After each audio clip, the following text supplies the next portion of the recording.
Hey there, Lensmates. It's Book Lens. Welcome back. I hope you're ready to settle in, maybe get comfortable, because today we're going to unwind and talk about a movie that's got everybody buzzing. Let's dive into the new Diwali release, Dude. So, a film trade analyst called it a jolly, hilarious, fun ride. And you know what? That pretty much sums up the hype perfectly.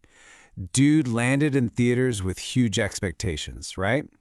It was pitched as this perfect festive treat, all useful romance and laughs. But here's the thing. It's a movie that looks like one thing on the outside, but trust me, there's a whole lot more happening just under the surface. Okay, so who's actually behind this thing?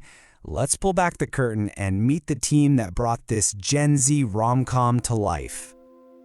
All right, so check this out. First off, this is a directorial debut for Ranganathan, which is always exciting. Then you've got the leads. Pradeep Ranganathan, who you know brings that signature, almost chaotic energy, paired with Mamita Baiju, who is just fantastic in the huge hit Premalu. You throw in a legend like R. Sarath Kumar and a killer soundtrack from Sai Abhyankar. I mean, you can just feel it, right? The stage was totally set for something big. So, let's talk about what's working. On one side of the coin, Dude is exactly what it says on the tin. A bright, energetic, super youthful movie. And for that part, well, critics and audiences, they were definitely on board. There's a lot to like here. Okay, so what were people cheering for? Well, for starters, Pradeep Ranganathan. Review after review says he just carries the movie with his trademark charm. And his chemistry with Mamita Baiju, they're calling it crackling, which is exactly what you want to hear. The music also got a huge shout out, especially that one track, Urum Blood, total earworm. And get this, even with all that going on, the veteran R. Sarath Kumar apparently walks in and just steals the show. The verdict was pretty much unanimous. That first half is an absolute blast. Fast, funny, and just super engaging. And that fun vibe, it absolutely paid off at the box office. The movie pulled in roughly 5.56 crore rupees on its very first day in India. That's a strong start. It just goes to show you that the whole rom-com energy really clicked with people from the get-go. And here's a quote from a fan that just nails it. Pradeep shines in Dude with every scene electrifying audiences. I mean, that really says it all, doesn't it? People were totally captivated by his performance. It was the engine of the whole movie. But, like I said before, that's not the whole story. Not by a long shot. So, let's flip that coin over, shall we? Because this is where things get really interesting.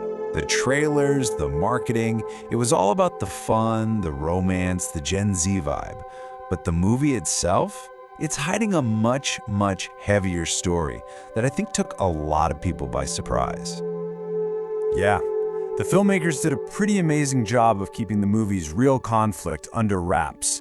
What you think is going to be this light, breezy rom-com suddenly takes a hard turn and starts dealing with some seriously heavy and very real social issues. We're talking about things like intercaste marriage, the gut-wrenching topic of honor killings, and the deep, tangled roots of patriarchy and casteism. The film starts asking some really big questions, like what's more important, the freedom to choose who you love or the weight of family and tradition?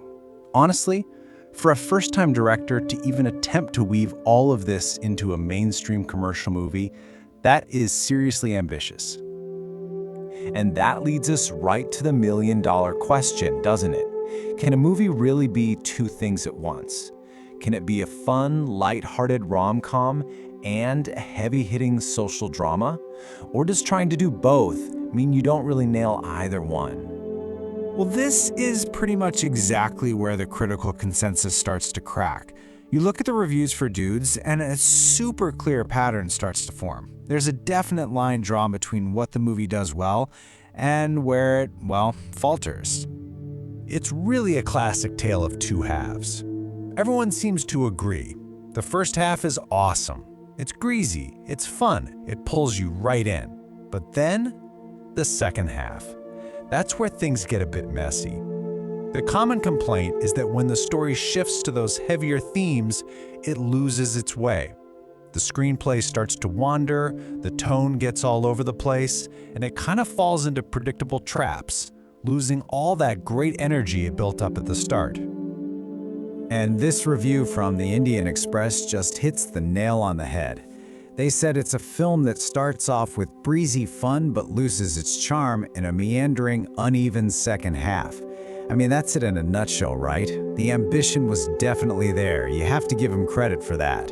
But the execution, especially in that second half, just couldn't quite stick the landing. And if you look at the ratings, you can literally see that divide. Most of the big outlets gave it somewhere between a 2.5 and a 3 out of 5. It's the perfect picture of what mixed reviews looks like. Everyone seems to appreciate the effort, the performances, the ambition. But there's this shared feeling that it just didn't quite reach its full potential. Okay, so after all of that, the big question is, should you watch Dude? Let's try to break it all down and figure out who this movie is really for. So here's my take. First, if you're already a fan of Pradeep Ranganathan and his whole vibe from movies like Love Today, then yeah, you're probably gonna have a good time. Second, if you're just looking for something light and fun, a youthful entertainer you can just chill with, the first half alone is probably worth it. And third, if you're a bit of a film nerd like me and you find it interesting to see how mainstream movies try to tackle big social issues, well, Dude is a really fascinating, though maybe flawed, example of that. So what's the final verdict? At the end of the day, the general feeling is that Dude is a really ambitious and confident first film from director Kirti Swaran. It gets a lot of praise for having heart and for actually trying to say something important. But because of that wobbly second half, most people are calling it a solid one-time watch. And that really leaves us with a great question to chew on, one that this movie puts right on the table. Is it possible for a film to be a super fun, lighthearted ride and a meaningful social commentary all at once? Or, when you try to do both, does one just inevitably water down the other? It's definitely something to think about. Thanks so much for chilling with me for this Explainer Lens, mates. I'll catch you on the next one.